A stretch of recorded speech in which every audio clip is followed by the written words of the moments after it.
All right, today we're doing something a little different. We're putting a piece of history on trial, the Government of India Act of 1935. Now, this was the longest act ever passed by the British Parliament, a super complex blueprint that was supposed to completely reshape the way India was governed. But was it a genuine step towards freedom, or was it something else entirely? Let's dig in and find out. So let's start with what you might call the prosecution's star witness, Jawaharlal Nehru, who would of course go on to become India's first prime minister. And look, he didn't just dislike the act, he absolutely condemned it. A new declaration of slavery. Wow, I mean, just imagine hearing that about a new constitution. It's a shocking statement. And that right there, that's the central question we're going to tackle. How on earth could a landmark piece of legislation, a new constitution no less, be seen not as liberation, but as a new set of chains? We're going to examine all the evidence from all sides to get to the bottom of it. The case against the act, well, it kicks off with a really simple but powerful fact. Nehru was not some lone voice in the wilderness, not even close. There was an entire chorus of India's most important leaders, and they were all singing from the exact same hymn sheet. And this is what's so fascinating, right? This criticism just cut across every political line you could imagine. Here you have Muhammad Ali Jinnah, the future founder of Pakistan, and his words are just as scathing.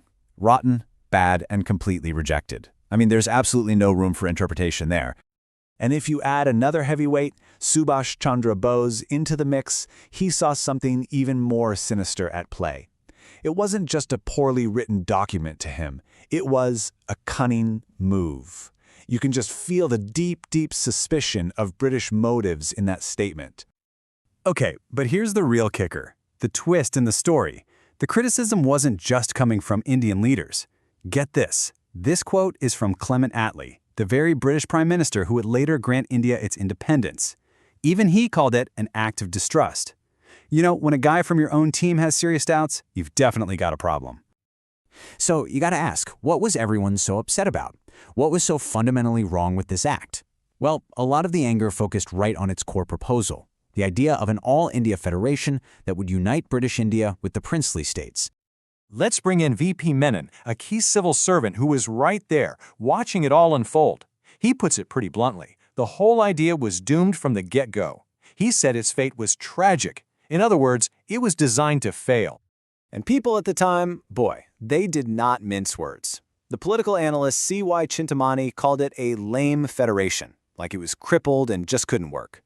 But then the constitutional expert A.K.B. Keith took it a step further, calling it a bastard federation. Basically, an unnatural, illegitimate creation that should never have existed.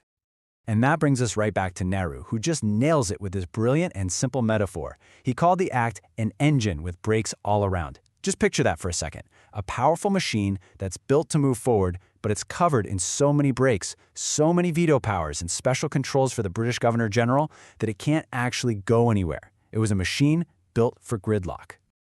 I mean, at this point, it seems like a slam dunk case for the prosecution, right? The act looks completely indefensible. But, you know, in any fair trial, you have to hear from the defense. There's always another side to the story. So what was the British side of things? How on earth did they defend this thing that was getting so much heat? Well, from where they stood, this wasn't some charter of slavery. It was a cautious, calculated step towards self-rule. Here's the rebuttal straight from the top guy, the Viceroy, Lord Linlithgow. He takes that whole engine with brakes idea head on.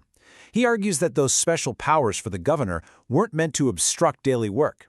From the British point of view, they were just safeguards, essential checks to protect minorities, keep the finances stable, and hang on to core interests like defense. They just weren't ready to let go of those things yet. And here's the bigger picture from their perspective. Lord Chelmsford argued that this act was actually a huge historical moment. It was the first time, he said, that Britain had definitely abandoned the idea of just ruling by decree in India. For them, handing over any real power to the provinces was a massive, risky step. It might have felt like crumbs to Indian leaders, but to the British, it was a fundamental shift away from a century of total control. Okay, so we've got two totally conflicting narratives. On one side, it's a machine with bricks, designed to fail. On the other, it's a first big step away from autocracy. So let's bring in the neutral observers, the academics, and see what they thought in theory. And then, crucially, let's look at what actually happened in reality. It's interesting because in the abstract, some scholars saw some real merit here. A.B. Keith, the same guy who called the Federation a bastard, also said the act was proof of a new standard of self-government. And another expert, Coupland, praised it for creating a legal framework for decentralization. So on paper, if you could ignore the political firestorm, you could maybe argue it was a pretty sophisticated document. But that's all on paper, right? That's the theory. The real question, the million-dollar question, is always, how did any of this actually work when the rubber met the road? What happened when Indian ministers tried to use this new system to govern?